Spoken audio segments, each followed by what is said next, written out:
आपल्याकडचं social engineering जे आहे, social structure आहे, ते पुरोगामी विरुद्ध प्रतिगामी अशा भूमिकेतनं मांडण्यात आलेलं स्ट्रक्चर असं मला वाटतं. या सगळ्याचा विचार करता म्हणजे वंचितचा राजकारणाचा, पुरोगामी राजकारणाचा आणि ओव्हरऑल महाराष्ट्रातल्या दलित राजकारणाचा विचार करता काही समांतर नेत्यांची उदाहरणंसुद्धा आपण आत्ता घेणं आवश्यक वाटतं मला. उदाहरणार्थ कांशीराम, मायावती.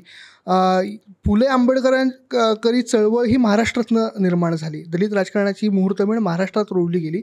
पण महाराष्ट्रात अजूनही तथाकथित सत्ताधारी पक्ष म्हणून कुठलाच आंबेडकरी राजकारण करणारा पक्ष सत्तेत आलेला नाही आहे. पण मायावतींनी ते करून दाखवलं. तिकडचं सोशल स्ट्रक्चर वेगळं होतं म्हणून हे शक्य झालं की त्यांनी कुठले वेगवेगळे कॉम्बिनेशन्स तिकडे यूज केले जे आपल्याला इथे महाराष्ट्रात करता आलेले नाही आहेत आंबेडकरी चळवळीतल्या राजकीय गटांना. याबद्दलचं विश्लेषण काय आहे तुमचं? म्हणजे पुरोगामी राजकारणाच्या संदर्भाने मला हा प्रश्न विचारायचा. मुळामध्ये असं आहे की महाराष्ट्रातला किंवा देशातला भाजप हा फुले शाहू आंबेडकरांना मानतो की नाही मानतो, म्हणजे सांगायला तरी मानतो की नाही तो नसेल. काँग्रेस मानतो की नाही मानतो, फुले शाहू आंबेडकरांचे विचार आम्ही मानणारे आहोत, बरोबर आहे. राष्ट्रवादी मानतो, बरोबर आहे. BSP त्यापेक्षा वेगळा काय पक्ष आहे असं माझं विश्लेषण आहे. त्यामुळं BSPच्या राजकारणाला मी आंबेडकरी विचारधारेचं राजकारण मानत नाही. त्यामुळं त्याने एक केलं की बाबासाहेब आंबेडकरांचं फुल्यांचं नाव घेऊन त्याने तिकडं राजकारण केलं. पण मायावतींचं किंवा कांशीरामचं जे राजकारण होतं ते जातीला कुठंही जाती व्यवस्थेला कुठंही धक्का न लावणार होतं. आता राजकीय म्हणजे अनेक जाती एकत्र येऊन राजकीय सत्ता मिळवून ह्याला जर पुरोगामी म्हणत असाल तर मला ते पुरोगामी तो मान्य नाही आहे. कारण पुरोगामी ही संकल्पना ही सगळी वेगळी आहे. पुरोगामीचा अर्थ आहे की तुम्ही प्रागतिक विचाराचे असले पाहिजेत, तुम्ही समतावादी असले पाहिजेत, तुम्ही विवेकवादी असले पाहिजेत, तुम्ही सेक्युलर असले पाहिजेत. ही तुमच्या पुरोगामीची व्याख्येची व्याप्ती आहे. तर इथं जर तुम्ही नसाल तर मग BSP किंवा बसप, भाजप, काँग्रेस, राष्ट्रवादी यांच्यात मी काहीही फरक करत नाही आहे. त्यामुळे सगळे जातीची समीकरणं जमवून सत्ता प्राप्त करून घेणं. बरं, 2017ला तीच जातीचं समीकरण भाजपनं उचलून मायावतीला सत्तेतून बाहेर काढलं. तुम्ही त्यावेळेस जर 2017च्या विधानसभेचं निवडणुकीचं विश्लेषण जर केलं तर तुमच्या असं लक्षात येईल की मायावतीने जी समीकरणं राजकारणाची म्हणजे जातीय समीकरणं मांडली होती तीच भाजपनं मांडली आणि त्याच समीकरणावर हे समीकरण भिरकावून दिलं. त्यामुळे ह्याला मी काय पुरोगामी राजकारण किंवा आंबेडकरी राजकारण मानायला तयार नाही. देशामध्ये आज कुठलंही आंबेडकरी राजकारण अस्तित्वात नाही किंवा आंबेडकर राजकारणाची स्पेस नाही. महाराष्ट्रात ती कशी निर्माण होऊ शकते मग? म्हणजे परत मला प्रकाश आंबेडकरांच्या नेतृत्वाकडे यायचं होतं. प्रकाश आंबेडकर गेले अनेक वर्ष सक्रिय आहेत. आपण ऐतिहासिक संदर्भांमध्ये सुद्धा ते आपण बघितलं. त्यांची वैचारिक बैठक उत्तम आहे, वैचारिक बैठक शार्प आहे आणि त्या वैचारिक बैठकीचं एक स्वाभिमानी बाणा आहे. पण तो व्यवहारात उतरताना दिसत नाही आहे. कदाचित त्याच्यामुळे आंबेडकरी राजकारण कुठेतरी मिसिंग वाटतं तुम्हाला महाराष्ट्रात, तुम्ही आत्ता म्हटल्याप्रमाणे. राजकारणामध्ये कसं आहे की राजकारणामध्ये स्वाभिमानी राजकारण आणि तुम्ही आपण म्हणाला की बाबा तो व्यवहारात उतरत नाही, तर ते असं आहे की ते व्यवहारात उतरलं की मग ते स्वाभिमान राहतच नाही. तुम्हाला व्यावहारिक सगळ्या गोष्टी तडजोडी करावे लागतात.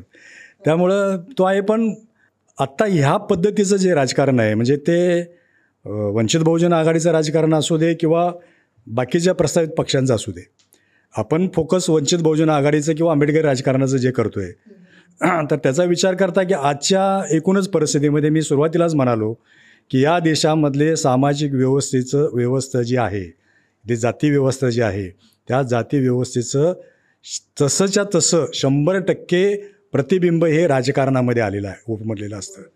त्यामुळं जोपर्यंत तुम्ही सामाजिक व्यवस्था तुम्ही बदलत नाही आहे तोपर्यंत हे राजकारण तुम्ही बदलू शकत नाही आहे. मला ह्यालाच धरून आणखीन एक प्रश्न विचारायचा होता की आंबेडकरांनी चळवळीच्या प्रारंभी सांगितलं शहराकडे चला, शहरात तुमची आयडेंटिटी तुम्हाला मिळवता येईल. नेमका गावकुसाची जी सगळी आपला गावगाडा आहे त्याच्यामध्ये तिथेच अडकलात तर तुमची आयडेंटिटी बदलणार नाही. तुम्हाला तीच पारंपरिक जी अस्पृश्यता आहे ती चिकटून राहील, लोक काही बदलणार नाही. तुम्ही जे म्हणताय की सामाजिक परिस्थिती अजूनही बदललेली नाही आहे आपल्याकडची, थोड्या बहुत प्रमाणात स्वाभिमान मिळालेला आहे पण अजूनही बघण्याचा दृष्टिकोन मात्र फारसा बदललेला नाही आहे. तर शहराकडे चढा या मानसिकतेतनं अनेक जण शहरात आले, शहरात स्वतंत्र आयडेंटिटीज निर्माण केल्या. पण आता त्याचा उलटा परिणाम होतोय असं वाटतं का तुम्हाला? कारण का हे आंबेडकरी राजकारण किंवा दलित राजकारण हे शहरापुरतं मर्यादित राहिल्यामुळे आणि गावकुसापर्यंत न पोचल्यामुळे कदाचित इथे पुन्हा पूर्ण महाराष्ट्रभर हे राजकारण वर्क होताना दिसत नाही असं वाटतं का तुम्हाला? नाही नाही, असं म्हणता येणार नाही. ते मुळामध्ये ते विस्कळीत असल्यामुळे आपल्याला तसं दिसतं. परंतु आंबेडकरी चळवळ किंवा या सगळ्या पहिल्यांदा शहरातूनच निर्माण झालेल्या आहेत. कारण शेवटी गावाची जी काही रचना असते त्या गावाच्या रचनेमध्ये तो समाज आहे तो कमी संख्येनं असतो, अल्पसंख्याक असतो. त्यामुळे त्याच्या तिथं त्या मर्यादा असतात. आणि बाबासाहेब आंबेडकरांचं जे एक संदेश समाजाला होता की तुम्ही खेडी सोडा आणि शहराकडे चालायचं. कारण असं की खेड्यांमध्ये जी गावगाडा जो आहे त्या गावगाड्याच्या रचनेमध्ये तुम्ही किती शिकला असं वरला, किती चांगलं तुम्ही वागलात, किती तुम्ही बुद्धिमान झाला, तर त्या गावखेड्याच्या रचनेमध्ये गावगाड्याच्या रचनेमध्ये तुम्हाला त्याच दृष्टिकोनातून बघितलं जातं. म्हणजे तुमची ती आयडेंटिटी पुसली जात नाही आहे. त्यामुळे त्यांना ते इकडं. पण मला असं वाटतं की एक आहे की आज आंबेडकरी चळवळ विस्कळीत आहे हे मान्य करावं लागेल. परंतु आंबेडकरी विचार सुटलेला आहे असं नाही.